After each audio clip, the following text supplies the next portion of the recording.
Hello, Tucson. Are you fired up? Are you ready to go? Man, it is good to be back. It is good to be back in Arizona. It's good to be back in Tucson. And I appreciate y'all coming out the day before homecoming. As we landed, we saw Colorado's buses at the airport. And I know, Colorado's got a couple good players, but I also know you guys have beaten them twice in a row, so don't bet against the Wildcats tomorrow. Come on. I love you back. But I am not here just to talk about football. I am here to ask you to vote for my friend and your outstanding Congressman, Raul Grijalva, for your next member of Congress from the 6th District, Kirsten Engel, for your outstanding next United States Senator, Ruben Gallego, and for the next President of the United States, Kamala Harris.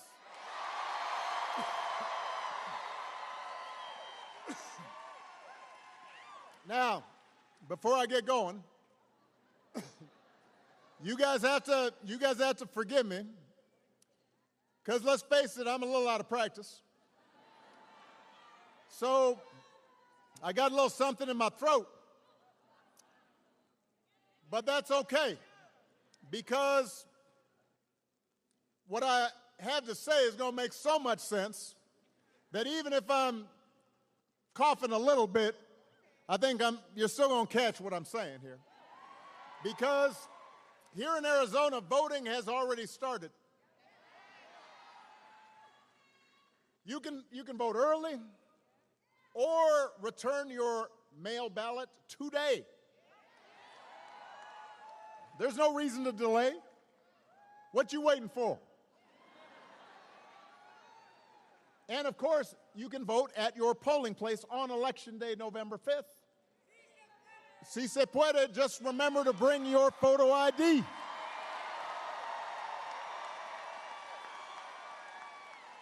And I think, as Ruben mentioned, si se puede. But as Ruben mentioned, you need to make a plan. And if you've got any confusion, any uncertainty about what your plan is to vote, then you go to iwillvote.com/AZ.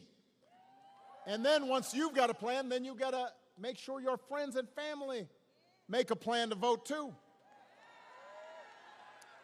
Because together we've got a chance to choose a new generation of leadership in this country and start building a better and stronger and fairer and more hopeful America. Now, we know this election is going to be tight. And it's going to be tight because a lot of Americans are struggling right now. As a country, we've been through a lot over the last few years. We've had a historic pandemic that wreaked havoc on communities and businesses. Disruptions from the pandemic then caused prices to spike, and that put a strain on family budgets. And in a lot of ways, it felt like the aspirations of working people have taken a back seat to the priorities of the rich and the powerful and the well-connected. So I understand why people are looking to shake things up. I get why sometimes folks are frustrated with politics. I'm sometimes frustrated with politics. So I get it.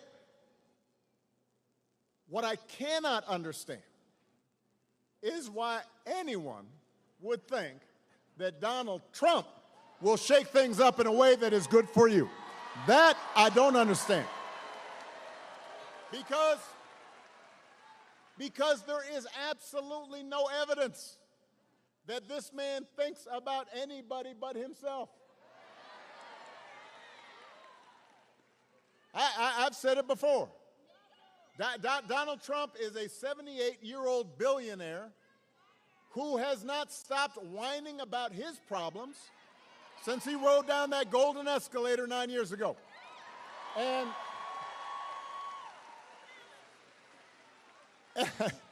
And when he's not complaining, he's trying to sell you stuff.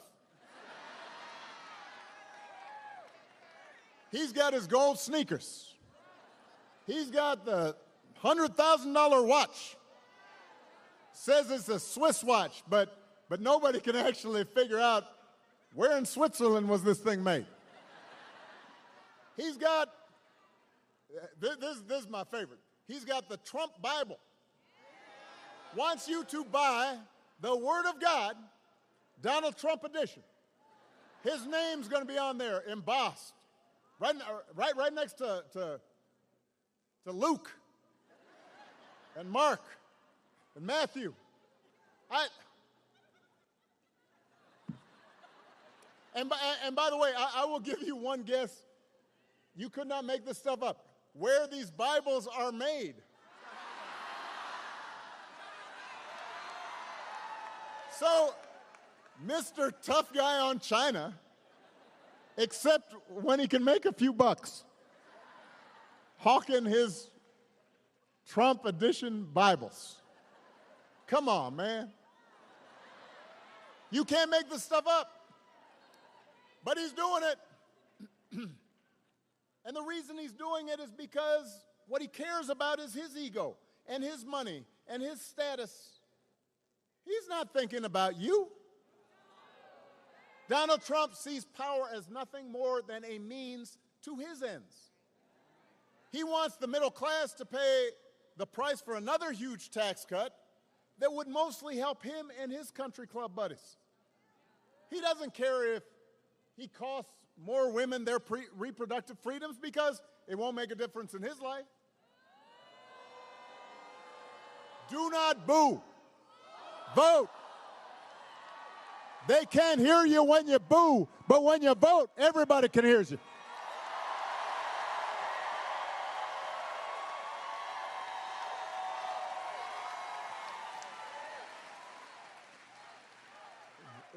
Vote.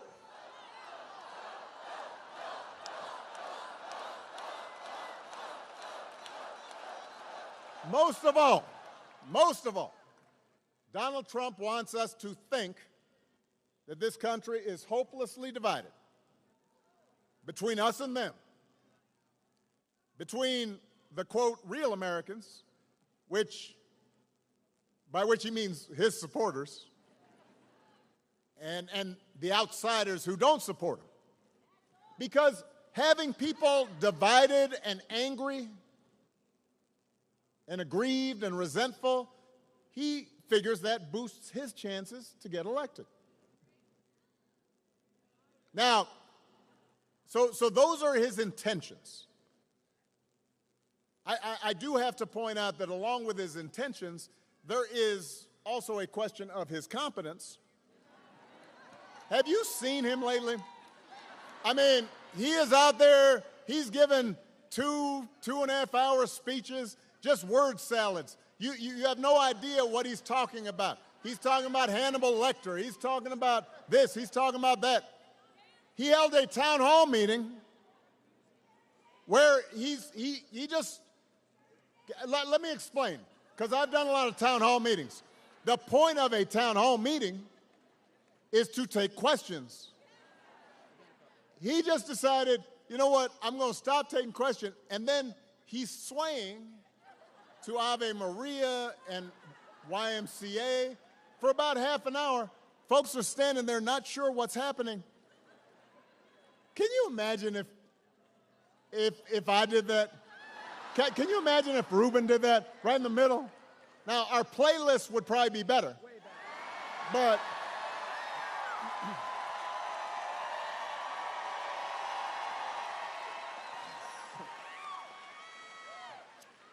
he called himself the father of IVF. I do not know what that means. You do not either. He said January 6th was a day of love. Do not boo, vote. It made January 6th sound like it was Woodstock. You would be worried if your grandpa was acting like this. No, I'm not joking. You would, right? You'd call up your cousins and you say, have you noticed?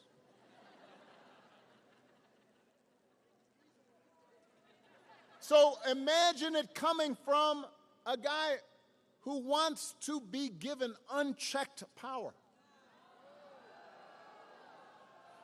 Tucson, we do not need to see what an older, loonier Donald Trump looks like with no guardrails.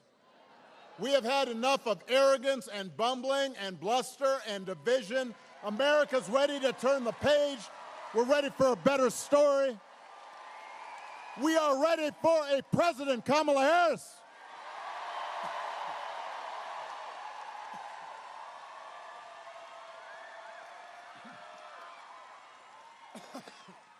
I warned you. I gotta go ahead and chant that.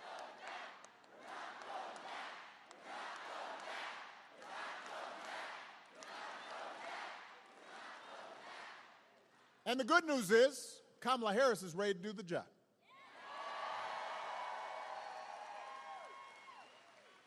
This is a leader who has spent her life fighting on behalf of people who need a voice, who need a champion.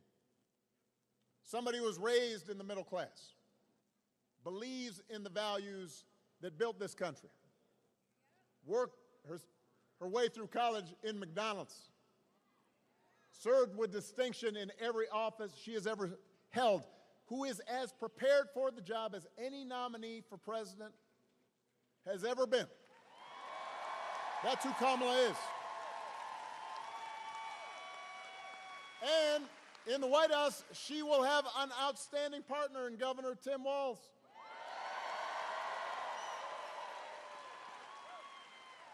Love that dude. Tim's a veteran. He's a teacher, he's a coach, he's a hunter, been a great governor working with Democrats and Republicans to get stuff done. And I learned the other day, he can take a vintage truck apart and put it back together again, which is just cool. You think Donald Trump can do that? For that matter, do you think Donald Trump has ever changed a tire in his life?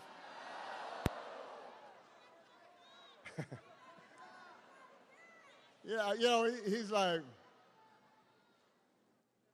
having Jeeves change his tire.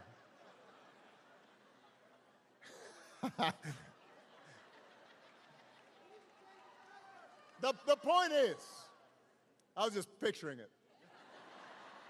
The point is, if you elect Kamala and Tim, they will not be focused on their problems, they will be focused on yours.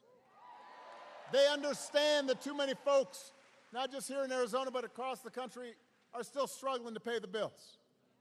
Even though wages are steadily growing, even though inflation's finally slowing, the price of everything, from healthcare to housing to groceries, it's still too high, and it hurts. So the question is not whether or not we need to do some things different. The question is, who's really going to do something about it?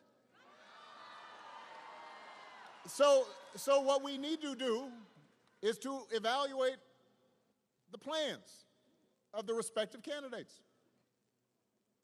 Donald Trump's plan is to give another massive tax cut to billionaires and big corporations. Now, do not boo.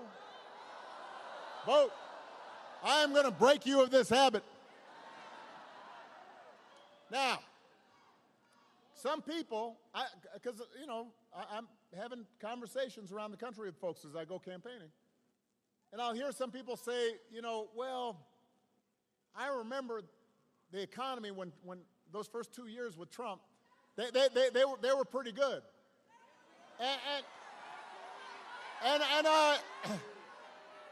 I say, yeah, it was good. Because it was my economy that I gave to him.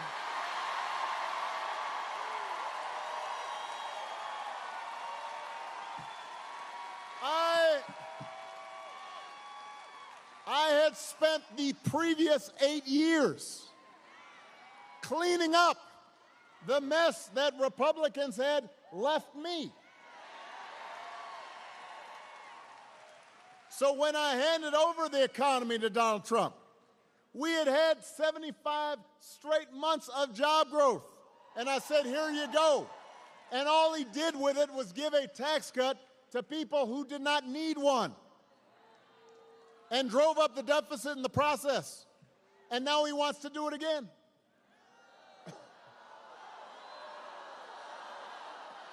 Now, wait. Now, in fairness, his other big economic plan is to slap tariffs on everything from food to TVs. Now, understand a tariff is any imported good, you just slap an extra cost on it. And if some other country's not playing fair in terms of trade, then you use it as a tool in your tool belt. But this is basically a Trump sales tax that could cost the average family almost $4,000 a year. This is not a plan to bring down prices. If you think prices are high now, Donald Trump's message is you ain't seen nothing yet. When it comes to health care, Donald Trump's got one answer, and that is end Obamacare. Get rid of the Affordable Care Act, even though 45 million people rely on it.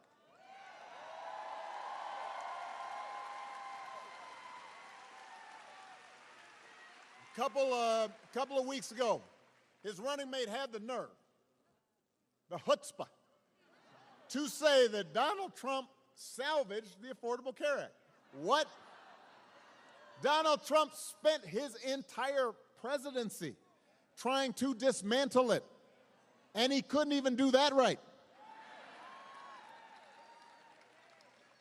Thanks to John McCain, he didn't do it.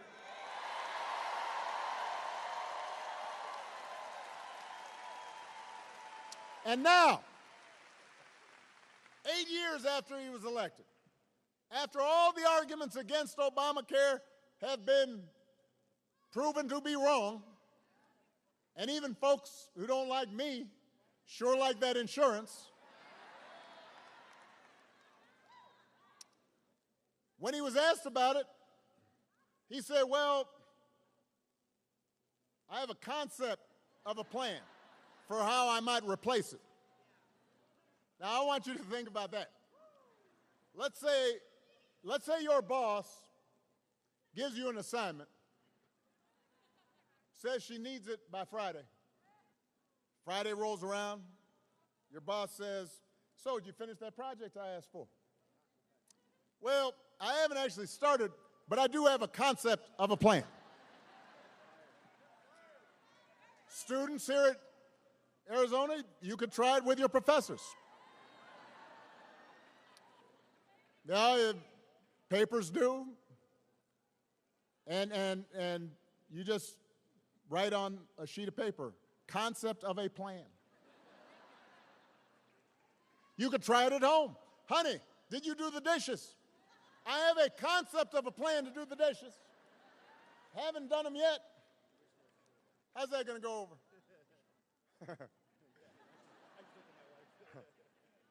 If it wouldn't work for you, why should it work for the President of the United States?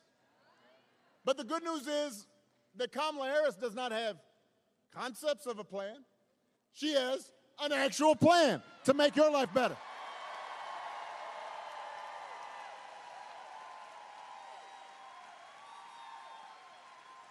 So, to bring down the cost of things like groceries, she'll go after corporations that are jacking up prices, just like she went after big banks and for-profit colleges when she was Attorney General in California. And believe me, when Kamala does, nobody's going to want to stand in her way. I've witnessed it. I remember after the home mortgage crisis, Kamala pushed me and my administration harder than any other Attorney General in the country to make sure homeowners got a fair settlement. And it didn't matter that I was a Democrat. She wasn't going to let anything stop her from winning as much relief as possible for the families who deserved it. That's who she is. That's the kind of president Kamala Harris will be.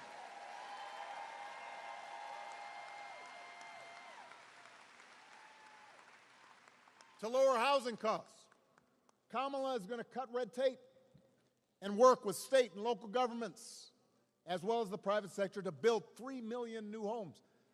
Concrete plans. She'll give first-time homebuyers up to $25,000 to help them with a down payment.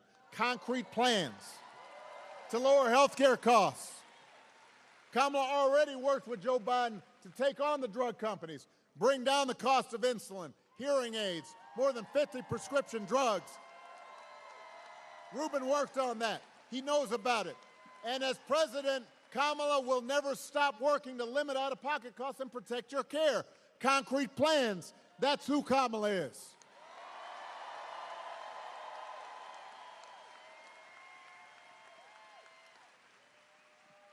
And instead of giving more tax cuts to billionaires and people who don't need them and raising prices on working families, Kamala's going to give a tax cut to 100 million middle-class and working people here in America. So, if you're a new parent, you could qualify for a $6,000 tax credit during the first year of your child's life. That will help, because raising kids is hard. She wants to make it easier to afford stuff like a crib or a car seat or diapers. You think Donald Trump's ever changed a diaper? No. Jeeves, what is this?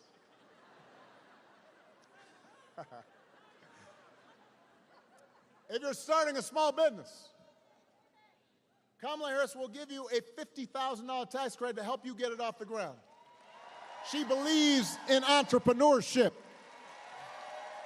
That's who Kamala is. That's what she stands for, not concepts of a plan, actual plans.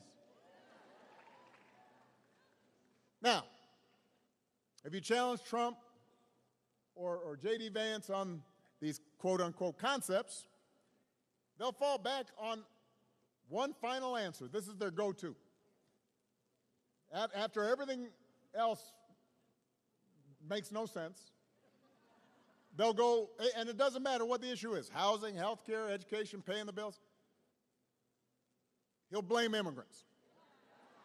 He wants you to believe that if you let him round up whoever he wants and ship them out, all your problems will be solved. Now, wait, hold on a second, because this is a serious piece of business. Arizona is a border state. You know there are real issues at the border. We can't pretend there are not. We are a nation of laws, and we are a nation of immigrants. We were built on immigrants looking for a better life. We also have to make sure that the system works the way it was supposed to, right? So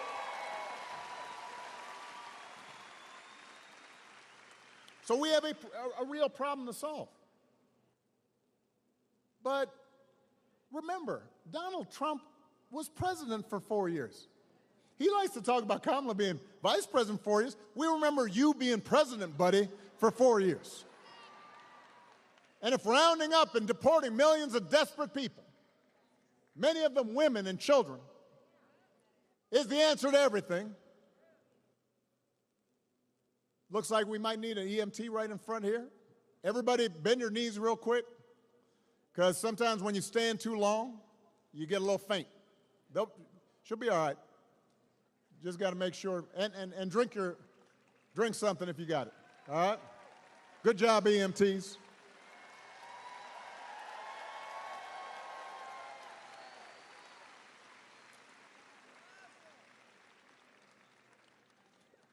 So the question is, why didn't he actually solve the problem when he was in power? Why was the number of undocumented immigrants basically the same when he left office as when he took office? I'll tell you why. Because he didn't have a real plan, and he still doesn't. What he had is talking points. What he had is a concept of a plan. And by the way, it was a mean and ugly concept.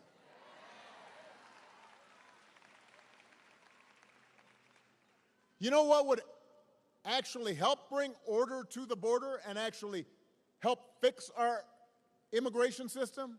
The bipartisan deal that Kamala Harris supported, even though it was written by one of the most conservative Republicans in Congress, and Donald Trump deliberately lobbied against it and told Republicans don't vote for it because he figured that if you passed it, he would not be able to engage in the same kind of fear-mongering that he's been doing. He cared more about winning an election than he did to actually solve the problem. Vote.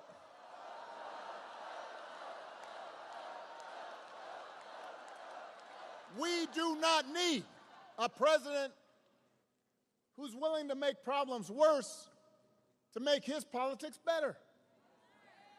We need a president who actually cares about solving problems, making your life better. That's what Kamala Harris will do. And that's why you got to vote. And to help her do it, she needs a Senate full of public servants like Ruben Gallego.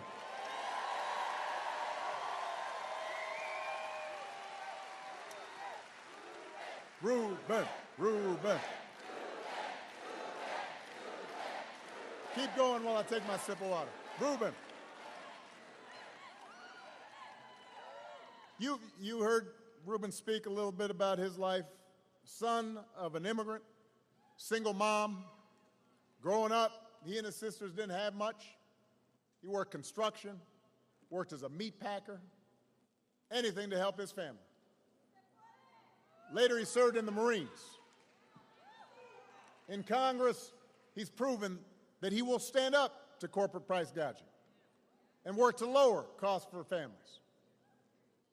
Ruben's the kind of person we need in Washington. This is the kind of person who's going to help Kamala get stuff done. Folks who share our values and will do whatever they can to move the country forward.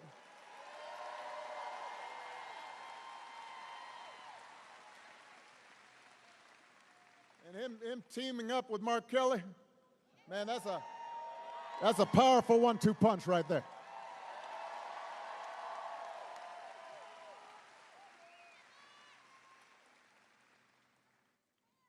One of those values that Ruben shares and that's talked a lot about in the campaign is freedom. So I want to talk a little bit about that. I do not think we've ever had an election with candidates who understand freedom so differently. For Donald Trump and his cronies, freedom means that the powerful can do whatever they please. That's his definition of freedom. I want to fire workers for trying to organize a union. I should be free to do so. You know, they want the freedom to throw out votes if they lose an election.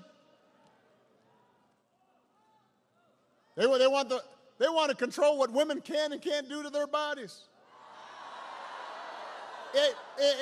In other words, for Trump, freedom is getting away with stuff. And it's like he said in the middle of the pandemic, when he said, I do not take any responsibility at all. I'm not sure any American president has ever uttered those words other than Donald Trump. I do not take any, people were dying, hospitals overrun. I do not take any responsibility at all. That's his idea of freedom. I do what I want, and I'm not responsible for anything. We have a broader idea of freedom.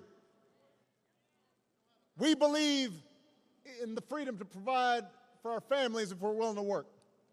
The freedom to breathe clean air and drink clean water. The freedom to send our kids to school without worrying if they'll come home safely.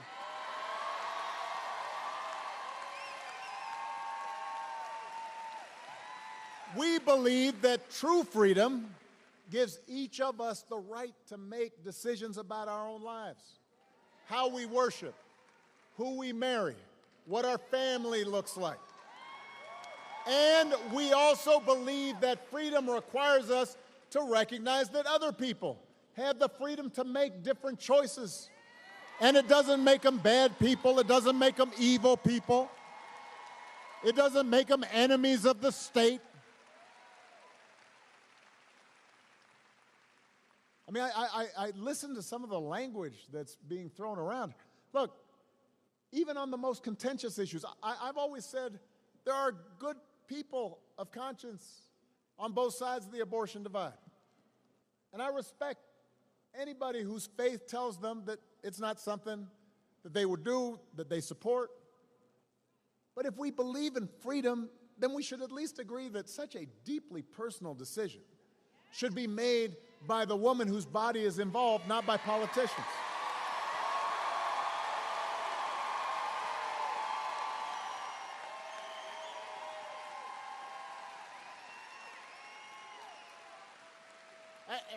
And it's been fascinating to watch Donald Trump just try to tie himself into a pretzel on this issue, because he sees that what his party has been doing is unpopular. And so when he ran for president the first time, he said he would support punishing women who got an abortion, punishing women. Then a couple weeks ago, he tells women he'll be their, quote, protector. I will tell you how he protected you, quote unquote.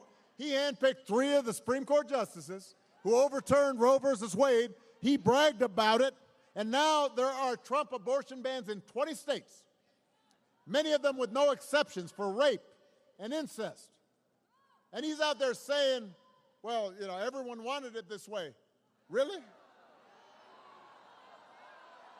Donald Trump may be confused, but let's be clear about what's at stake here. If you send Ruben Gallego to the Senate, he'll vote to restore the reproductive freedom that women had for nearly 50 years. And if Congress passes that bill, Kamala Harris will sign it into law.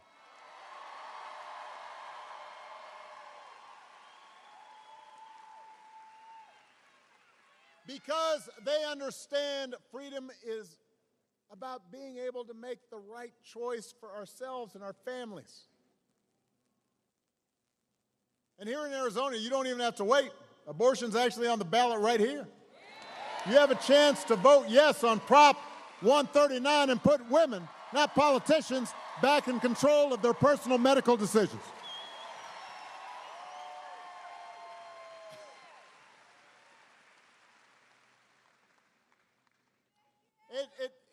It's an example of how, at the end of the day, this election, it's not just about policies. It's not just about plans or concepts of a plan. It's about values. It's about who we are, how we treat each other, the example we want to set for our children and their children. It's about character. Some of you know that when I was growing up, I didn't have a father in the house. But I was lucky enough to have people around me. A stepfather for a time, my grandparents, teachers, coaches, and most of all, my mom, who taught me the difference between right and wrong, who showed me what it meant to have integrity and to be honest, and to be responsible, and to work hard, and to treat other people the way I wanted them to treat me. And I suspect most of you grew up the same way. And as you know, I wasn't perfect right off the bat. And sometimes I didn't live up to those values, and I made mistakes. And I tried to learn from them. And then as I got older, I continued to benefit from people who reinforced those values. And obviously, my wife, Michelle, was one of those people.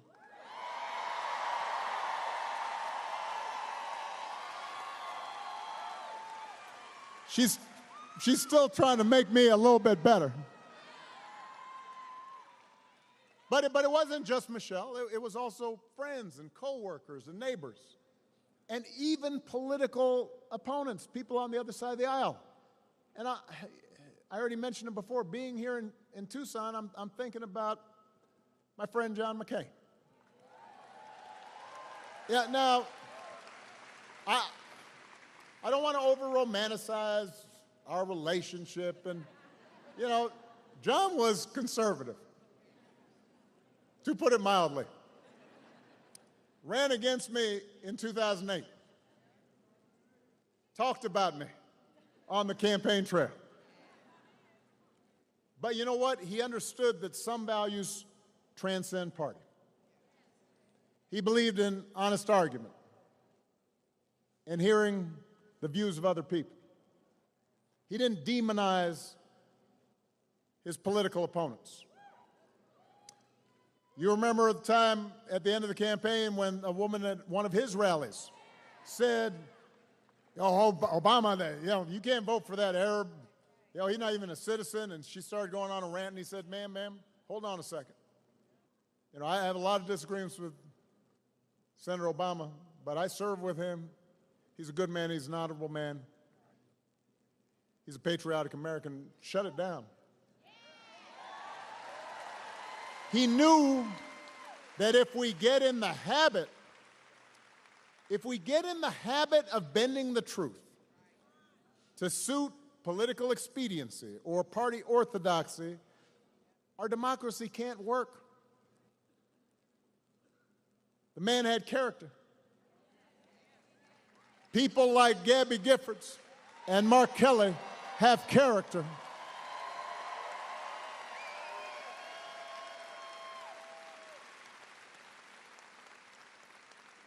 Your governor has character. Your mayor has character. That's what I think about these days. I think about this a lot because it's so different from what we see right now out of the Republican nominee. And increasingly, the entire party has just decided it's okay. I mean, one of the most disturbing things about this election and Donald Trump's rise in politics is how we seem to have set aside the values that people like a John McCain stood for. Values we were taught. A few weeks ago, we had one of the deadliest hurricanes in American history. And President Biden and Vice President Harris were down in North Carolina meeting with local officials and comforting families. And meanwhile, Donald Trump and his running mate were making up stories, circulating stories about how the Biden administration was withholding aid and not giving it to Republican areas and giving it to undocumented immigrants, just making stuff up. And even Republicans on the ground said it was a bald-faced lie. And there were real consequences to this. The other day, a man was arrested for threatening FEMA workers, emergency relief workers, because he believed some of those lies that were being spread. This isn't harmless, yet some workers have been forced to relocate because they're worried about their safety. People who were just trying to help. And you're trying to exploit that? Folks at their most vulnerable? It is shameful. And because Donald Trump feels like making stuff up, you've got hard-working public servants who cannot do their jobs. And you've got desperate families being left to fend for themselves. Some of them are not even applying for aid they're eligible for because they've believed that, well, there's no point because I'm not going to get help. So my question is, when did that become okay? But look, just hold on a second. I really want to focus on this. No matter where you are on the issues, how could you go along with that? If your coworkers acted like that, they wouldn't be your coworkers for very long. If you had a family member who acted like that, just making stuff up, hurtful stuff, you might still love them, but you tell them you got a problem. And you certainly wouldn't put them in charge of anything. And yet when Donald Trump lies or cheats or bullies or shows utter disregard for our Constitution, when he calls service members like John McCain losers because they died in battle or were captured, when he calls fellow citizens vermin or the enemy within, people make excuses for it. They think it's okay, so long as their side wins. And I have to say, I've noticed this especially with some men who think Trump's behavior, the bullying and the putting people down and acting all, pretend tough guy, that somehow that's a sign of strength. I am here to tell you that is not what real strength is. Never has been. Real strength is about working hard and carrying a heavy load without complaining. Real strength is about taking responsibility for your actions and telling the truth even when it's inconvenient. Real strength is about helping people who need it and standing up for those who can't always stand up for themselves. That's what we should want for our daughters and our sons. That's what I want to see in the President of the United States of America.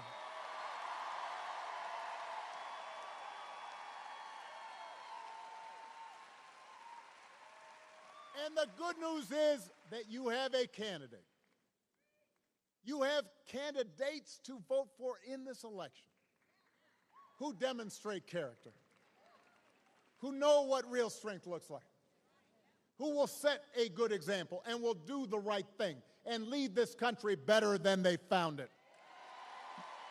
And that is the choice in this election.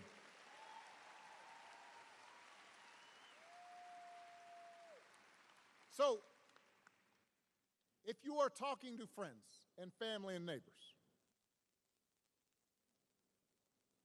and it's hard to have political conversations right now. Sometimes families are getting divided. It's getting so intense. Friendships are broken off because of it. It shouldn't be that way. But Ruben and I were talking to a remarkable group of men right before we came out, and we were talking about this, and somebody said, man, I'm just so tired of everybody being divided and mean and nasty. And I said, well, we don't have to be that way. We can make arguments while still saying, I love you and I'm going to listen to you. But you need to have those conversations, though. If somebody says, well, I'm thinking about voting for Trump because I remember the economy being pretty good, remind them why it was good. If you say, well, I'm mad about higher prices, you say, well, hey, what is exactly Donald Trump's plan for higher prices? Just ask him. And if they don't, you tell them he's got concepts of a plan, and it don't make sense. If they're concerned about issues like immigration, ask them, Well, what do you think he's going to do? Because we know what he did the first time didn't work. You can have that conversation. And if after you've gone through that, and the folks who are unconvinced say, yeah, I don't know, I still like him, then I think you have to then say, yeah, but what about character? What about values? Because that matters. It's not just policies are on the ballot. Don't vote for somebody who does not respect you. Don't vote for somebody who makes fun of people because they're not like them. Don't prey on people who are weaker than you. It's about values. It's about character. So whether this election is making you feel excited or scared or hopeful or frustrated or anything in between, do not sit back and hope for the best. Get off your couch and what?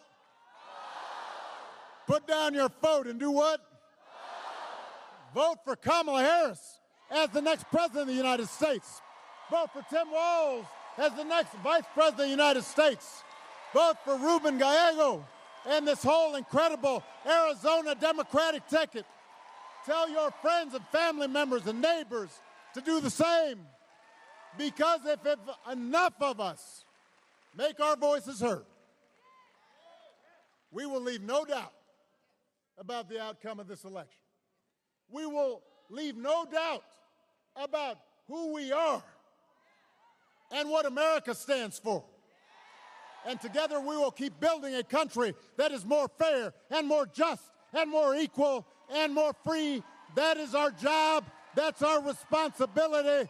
Tucson, let's go do it. Thank you. I love you. Bye-bye.